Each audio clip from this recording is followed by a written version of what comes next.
Hi there, this is Ann Bauman coming to you with follow-up information about the pre-ACT or PACT test. The test was given in November to all 10th grade students. Recently, during their homerooms, the score reports were distributed along with a test booklet explaining the test scores and then the actual test booklet which has the test questions in it. So your child should have all three of those items right now. Our goal for this short presentation is to just understand more about the report and then talk just quickly about any college ACT prep resources that are available to your student as you move forward. The score report itself is broken down into 4 sections. First, page 1 is the scores. Page 2 is the interest inventory, and then page 3 and 4 is the answer analysis based on the subject tests that were given. So if you take a look at page 1, which is the composite score report, you can see that first of all, I should mention that this score, this composite score, has a range of 1 to 35. Unlike the real ACT, which has a range of 1 to 36. So your child's scores reported in those light blue ranges there. We really try to focus on ranges simply because this is just one test on one day, and in the future when your student does the ACT, they'll have multiple opportunities, so that range can fluctuate a little bit.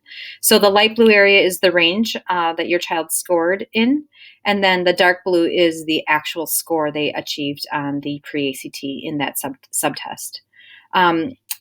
Beyond the 1 to 35 range, there's a few scores that might be important to look at. The composite score is absolutely just an average of all the subtests that were given that day. So it's just an average and rounded up to the nearest 10th. And then the STEM score is just the average of the math and science tests that were given that day as well. For me, an important data point that I think families should take a look at is itemized or explained a little bit in the bottom right-hand corner of this graph where it says ACT College Readiness Benchmarks. Those college readiness benchmarks are noted on the graph with the black line and the little dot at the end. And so those benchmarks basically say that a child, if the child has reached those benchmarks, they have a 50% chance of obtaining a B or higher in that specific subject in their first year of college, or a 75% chance or higher of earning a C or higher in that first year college course in that particular subject. And so obviously college is expensive, and we want all of our students to be, meeting those benchmarks as they move forward into a college post-secondary setting, whether it's a 2-year, 4-year, or vocational setting. Those college benchmarks are kind of an important threshold to work towards. Another part of the section is the actual predicted ACT score. ACT uses a lot of data that they've accumulated over time to develop a score prediction. The important thing to note about this is, again, most students do actually fall within that range, but only if they don't assume any other interventions along the way. So they don't decide to take a harder course load, which we know does improve ACT scores. They don't do any additional prep or study, and they don't seek any outside resources for ACT improvement. So those last 4 words, assuming typical achievement and growth, are an important thing to keep in mind when talking about what their predicted ACT score range might be. Looking further, you are provided with the breakdown within the subject tests of this pre-ACT test. So the different topics are itemized under each bold heading of the subject test and gives you more information about where your student may have done really well or struggled in. I think this is really important information so that you can talk to your child about how they should create their path towards studying or preparing for the ACT. This student, for example, did quite well in numbers and quantity, but didn't do as well in statistics and probability. And so we would definitely encourage them to do more studying in statistics and probability over the numbers and quantity. And I think that can be true for anything and really make this ACT prep process a bit more efficient than just looking at the entire thing and possibly studying things that they already know. The College Core basically identifies what students are recommended to take in order to be on a college preparatory track. The good news is that our high school requirements to get a diploma from Mount Westonka High School exceed the College Core requirements. So by the time they graduate from Mount Westonka High School, students will have 4 years of English, like it is suggested, at least 3 years of math, but will be encouraged to take more, 3.5 years of social studies, and 3 years of science, and again, will be encouraged to take more. Moving on to the career map, this basically identifies breaks down the information from the interest inventory that your child took.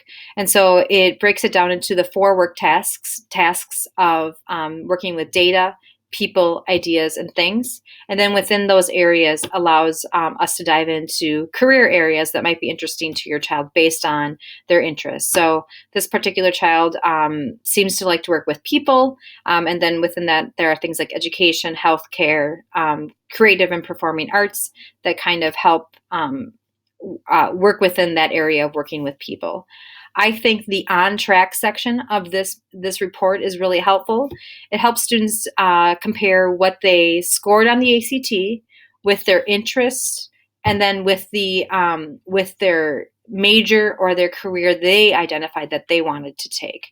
Therefore, it'll help them say that if you really do want to pursue management like this student does, they should consider aiming towards that 21 to 25 on the ACT score range, as that is what most people who successfully complete that major actually have on the ACT. Another great piece that is a great place to start a conversation with your child is this career interest fit. Basically, 1, 2, or 3, low, medium, or high, identifies whether or not a student's career interests match their desired career itself. So if the student has a medium fit, meaning that all of the interests they identified on the interest inventory don't exactly line up with management as a career, but it does, line up well enough to maybe look into it a little bit more. And then lastly on the report is the information about the actual test questions and the score your child got. And so as you can see, the test questions are numbered on the left. In the middle, it is the correct answer. And then if they got it incorrect, it identifies what they actually wrote down. So this is, for me, the starting point for the ACT prep process. Encourage your child to take the test booklet and then the score report and look at all the questions they may have gotten incorrect. And then take a look at whether it was, a quote unquote stupid mistake or something they truly don't know. Again, it'll help your child hone in on what they actually need to maybe brush up on moving forward and preparing for the ACT. Moving on from the report, we thought it was important to include some information about what are expectations for college-bound students as far as the ACT goes. This is last year's data based on class of 2016. 2 important things to mention are the fact that you do not need an ACT score to be admitted to a local community college. And then secondly, at the University of Minnesota Twin Cities, every single admitting college within the university has a different ACT requirement. Therefore, it's important to dive into their website and take a look at what you hope to actually study at the University of Minnesota before deciding what ACT score you might need. All right, so just quickly, some things about what we're doing to help your child prepare for the ACT. Your child is in 10th grade right now. They can elect to take the ACT College Study Skills course as one of their electives next year. Registration information is being sent home right now. In most 10th, 11th grade classes, students are being challenged with ACT type problems embedded in all of their courses. So those 4 core area teachers are, using those as a warm up or using those as extra credit or additional questions on tests just to help kids get used to certain ACT type questions. And then, of course, your counselors are available for helping your child set up a path towards preparing for the ACT. Lastly, just some things to think about as you move forward with your child.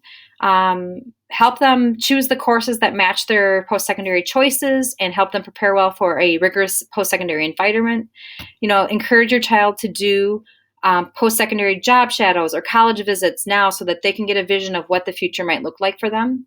Ask them to show you the information they have on Naviance so you can springboard that into a conversation about post-secondary desires for your child. Then lastly, you have the option to seek out additional post-secondary, ACT prep that might help your child do better on the ACT than if they want to do better or want to improve in a certain area. Please feel free to come to us with any questions as they pop up. Thank you.